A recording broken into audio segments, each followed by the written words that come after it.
오늘 우리가 함께 볼 이 말씀은요, 신학생들 사이에서 이 말씀이 어떤 의미인지 해석하지 못할 때 이 예수님께서 사이코패스이신가? 라는 그런 생각을 하게 했던 본문이기도 합니다. 예수님께서 성전을 향해 올라가시던 상황에서 벌어진 내용들을 오늘 말씀은 앞절에서 기록하고 있는데요. 예수님께서 올라가시던 중에 시장하여서 한 무화과 나무를 찾아가십니다. 이 무화과 나무는 당시에 이스라엘 가운데서 가장 흔하게 심겨져 있던 나무였습니다. 잎이 매우 풍성하기 때문에 이 더운 여름 지방이잖아요. 저는 사실 가보지 않았지만 한여름에 너무나 덥고 낮에 너무나 더운 지역이지 않습니까? 그래서 지나가던 사람들이 이 나무 그늘 안에서 쉬었다 갈 수 있도록 공공의 의미로 많이 심어져 있던 것이 이 무화과 나무였습니다. 그리고 그 무화과 나무의 특징이 하나 있죠. 바로 열매를 맺는다라는 것입니다. 열매를 맺는 나무이기에 예수님께서는 찾아가셨을 것입니다. 그리고 그 나무의 열매를 드심으로 인하여서 이 배고픔을 해결하시길 원하셨을 것입니다. 그런데 이 나무가 열매를 맺어지지 아니함으로 인하여서 하나님께서는 그 열매를 저주하셨고, 예수님께서는 그 열매를 저주하셨고, 이 열매를 맺지 못한 무화과 나무는 예수님께서 다시 성전에서 내려오실 그때에 말라 죽어버렸다라는 것이 오늘 말씀의 기본적인 골조입니다. 그런데 이해가 되지 않는 것이에요. 왜 그러합니까? 오늘 말씀은 분명하게 우리에게 이야기를 하고 있는데요. 그 무화과 나무가 아직 무화과의 때가 아니었다라고 이야기하고 있거든요. 그러니까 무화과의 때가 아니기 때문에 당연히 열매를 맺지 아니할 것이라 라는 거예요. 그런데 예수님께서는 열매를 맺지 아니하였다 하면서 그 나무를 지금 말라 죽도록 저주하고 계신 것입니다. 그런데 예수님께서는 사이코패스가 아니십니다. 무화과 나무를 싫어하시는 분도 아니고요. 사실 예수님께서 오늘 이 무화과 나무를 통하여서 말씀하고자 하신 것은 그 가운데 있는 이 성전에 올라가 행하신 일들과 관련되어져 있는 것입니다.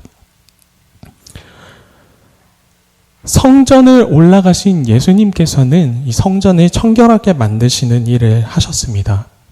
성전 안에서 물건을 팔고 장사하는 자들이 있었기 때문입니다.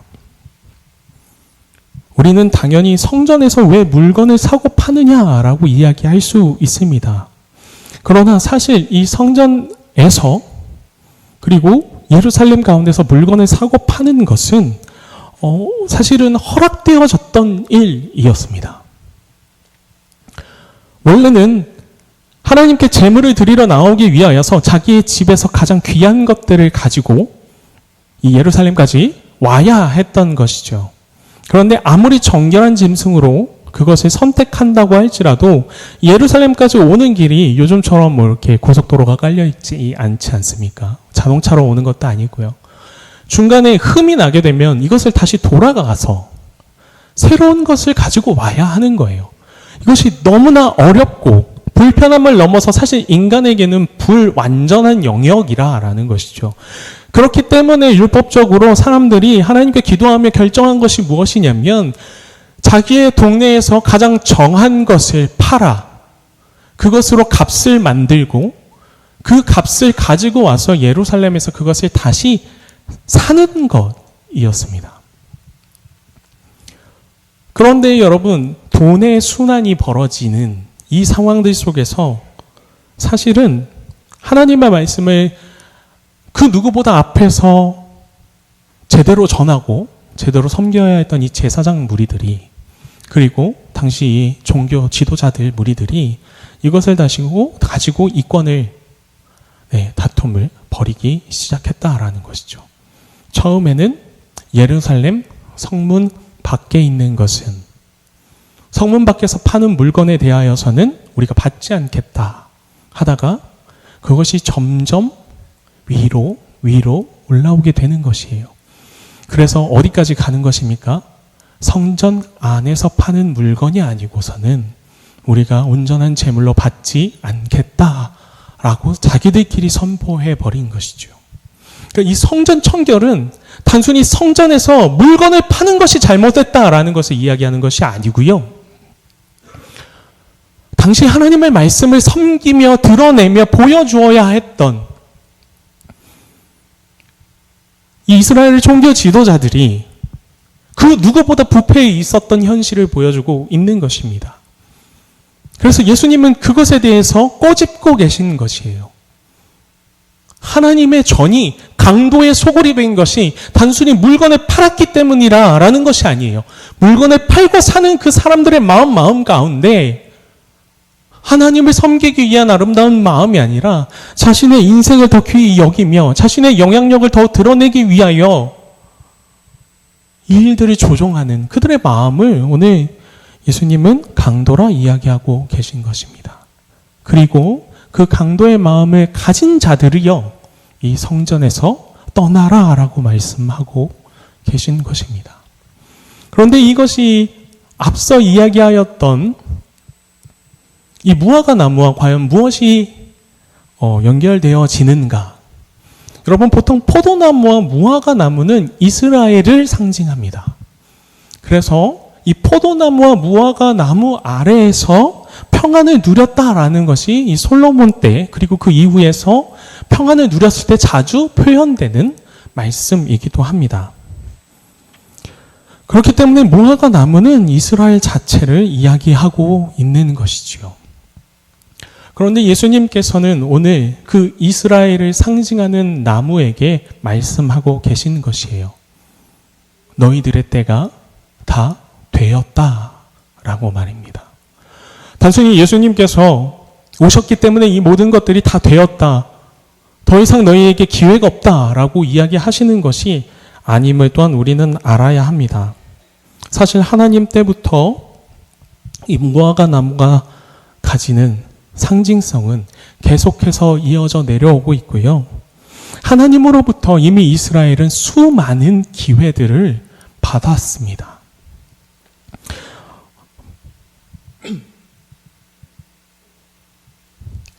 우리 다른 말씀에서 이 무화과 나무에 관한 말씀들이 있는데요. 누가복음 13장 6절에서 9절 말씀은 이 무화과 나무에 대한 다른 이야기들을 우리에게 가르쳐 주고 있습니다. 누가복음 13장 6절에서 9절 말씀을 좀 함께 읽었으면 합니다. 네, 누가복음 13장 6절에서 9절 말씀입니다. 함께 읽겠습니다. 이에 나무를 심은 것이 있더니 와서 그 열매를 구하였으니야 얻지 못한지라. 포도원지기에게 이르되 내가 3년을 와서 이 무화과 나무에서 열매를 구하되 얻지 못하니 찍어버리라. 어차피 땅만 버리게 하지 아니하겠느냐. 대답하여 이르되 주인이여 금년에도 그대로 두소서. 내가 두릅하고 거름을 줄이니 이후에 만일 열매가 열면 좋거니와 그렇지 않으면 찍어버리소서 하였다 하시니라. 아멘. 원래 이 비유에 등장하는 무화과 나무가 이스라엘의 현실이었어요. 여러분, 이 말씀을 들으면서 어떤 생각이 드십니까? 이 말씀은 몇 가지 배경들을 가지고 있습니다.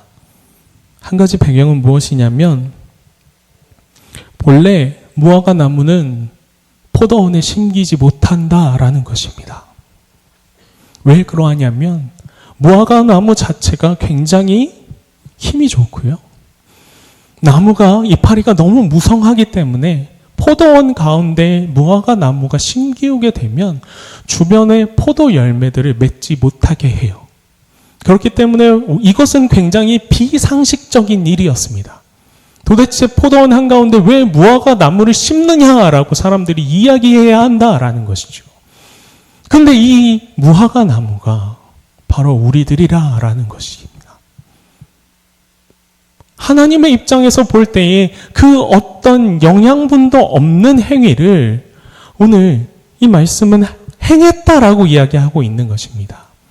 심지어 3년이라 라는 시간을 이 나무에게 공들여서 계속해서 비료를 주고 물을 주고 먹을 것을 허락하였다라는 것입니다. 3년이라 라는 이 계절은 나무가 열매를 맺기에 충분한 계절입니다. 아무리 초실의 열매라 하더라도 이 나무가 3년을 키우면 반드시 첫 번째 열매는 게살구 같은 열매라도 맺어야 하는 계절이라 라는 것이죠. 그런데 오늘 말씀에서 주인이 이제 그것을 찍어버리라 라고 이야기합니다. 이 나무는 더 이상 쓸모가 없다 라고 이야기하고 있는 것이죠. 그런데 이 밭을 지키는 자가 무엇이라 이야기합니까? 1년만 더 기다려 주십시오. 1년만 더 기다려 주시면 이 나무가 반드시 열매를 맺을 것입니다. 여러분, 이것이 하나님과 예수님께서 계속 행하셨던 일이라는 거예요. 하나님께서 본래 우리에게 행하셔야 하는 공의는 우리를 지금 당장 찍어내어 불에 던져버리시는 것이야 라는 것이죠. 그런데 오늘 예수님께서 그 공의에 대하여 사랑으로 이야기하시는 것입니다. 하나님께서 심으시는 것이 아닙니까? 하나님의 백성들 아닙니까? 한 번만 더 이들에게 기회를 허락하여 주시옵소서라고 이야기하고 있는 것입니다. 때문에 오늘의 말씀은 너무나 무서운 말씀이에요. 이스라엘의 종교 지도자들을 향하여서 예수님이 강력하게 심판하고 계신 것입니다. 너희는 더 이상 기다릴 가치가 없는 자들이 되었다라고 이야기하고 계신 거예요. 이제 내가 너희를 찍어내 버리리라. 여러분, 어떤 나무가 되어지고 싶으십니까? 잎만 무성한 나무가 되어지길 원하십니까? 아니면 열매 맺는 나무가 되길 원하십니까? 사실 예수님은 열매를 맺지 않음으로 그들을 찍어내어 버리신 것이 아니에요.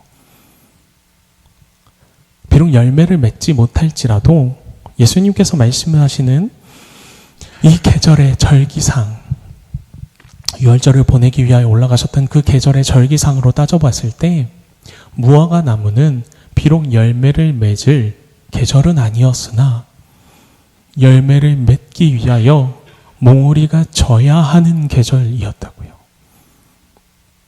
그런데 오늘 예수님께서 이 나무를 찍어버리겠다 말씀하신 것은 열매를 맺기 위한 그 봉우리조차도 보이지 않았다라는 것이에요. 열매를 맺지 못하였다 할지라도 그 봉우리마저 보였다면 예수님께서 오늘 말씀처럼 이야기하셨을지도 모릅니다. 주님, 1년만 기다려 주십시오. 한 번 더 기다려 주십시오. 이 아이는 반드시 열매를 맺을 것입니다. 이것이 우리가 예수 그리스도께 기대하는 사랑과 은혜 아닙니까? 그런데 오늘 이 이스라엘의 종교 지도자들을 향하여 선포되어진 말씀은 너희가 봉우리조차 보이지 않는구나 라는 것이에요. 더 이상 구원의 여지가 없는 자들이구나. 그래하여 다시 내가 열매를 맺지 못하겠다라는 완벽한 사형의 선고를 내려버리고 계신 것입니다. 예수님은 능히 그것을 또한 할 수 있으신 분이시기 때문에 오늘 말씀은 그렇게 이야기하고 있습니다. 그러나 예수님을 정말 섬기며 살아가는 자들, 사랑하는 자들은 반드시 열매를 맺는다고 말씀은 또한 이야기하고 있습니다. 시편 1편 3절 말씀인데요. 함께 읽겠습니다.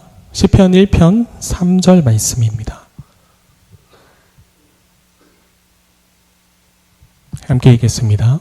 그는 시냇가에 심은 나무가 철을 따라 열매를 맺으며 그 잎사귀가 마르지 아니함 같으니 그가 하는 모든 일이 다 형통하리로다. 아멘. 여러분, 우리가 정말 하나님을 사랑한다면 열매 맺는 자들이 되어야 합니다. 잎사귀가 푸르른 것을 넘어서 반드시 열매 맺는 자들, 아주 작은 열매의 씨앗이라도 갖추는 자들이 되어야 하는 줄 믿습니다. 우리는 그렇게 하나님 앞에 서 있어야 합니다. 말씀을 마치려 합니다. 말씀을 마치면서 우리 스스로를 좀 돌아보길 원합니다. 여러분, 혹시 우리는 걸음만을 기대하고 있지는 않았나요? 목마름에 대하여, 배고픔에 대하여 하나님 물을 주시옵소서, 하나님 양분을 허락하여 주시옵소서, 내겐 그것이 필요합니다. 주장만 하고 있지는 않았는지 우리를 돌아보길 원합니다. 하나님께서는 분명히 우리의 인생 가운데 계속해서 물을 허락하셨고 걸음을 허락하셨을 것입니다. 근데 어느 순간 우리가 그것을 받아먹고만 있는 존재가 아니었는지 돌아보길 원합니다. 나는 열매를 맺고 있는가? 혹은 나는 열매를 맺기 위해 몸부림치며 그 복물이라도 맺히려고 몸부림치고 있는가? 아니면 오늘도 나는 그저 물을 구하고 걸음을 구하는 데서 멈춰져 있는가? 여러분들의 신앙은 어디에 멈춰져 있으십니까? 혹은 어디로 향하여 흘러가고 계십니까? 우리가 열매 맺기 위하여 몸부림치는 자들이 되길 소망합니다. 그 열정이, 그 몸부림침이 우리 인생 가운데 있길 소망합니다. 지금까지는 혹시 걸음을 구하고 물을 구하는 것에서 우리의 신앙이 그쳤다면, 그 걸음이 주어지는 것, 그 물이 우리에게 흐르는 것에서 멈춰있는 신앙이었다면 이젠 더 나아갈 수 있는, 한 걸음 더 전진하여 이젠 우리가 하나님을 위하여, 예수 그리스도를 위하여 무엇을 해낼 수 있을까? 무엇을 드릴 수 있을까를 고민할 수 있는 신앙들이 되는 저와 여러분들이 되길 소망합니다. 함께 기도하며 나아가겠습니다.